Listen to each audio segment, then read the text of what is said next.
Long shifts, stress, and no time to eat. Yeah, my gut feels it.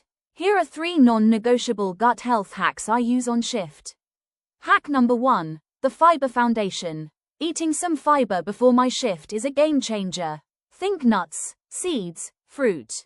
It stabilizes blood sugar and keeps things moving. Crucial for preventing the mid-shift sluggishness. Hack number 2. Move your gut. Sitting or standing still for hours slows everything down. Every chance I get, a quick walk to grab something, a discreet stretch, it helps stimulate digestion.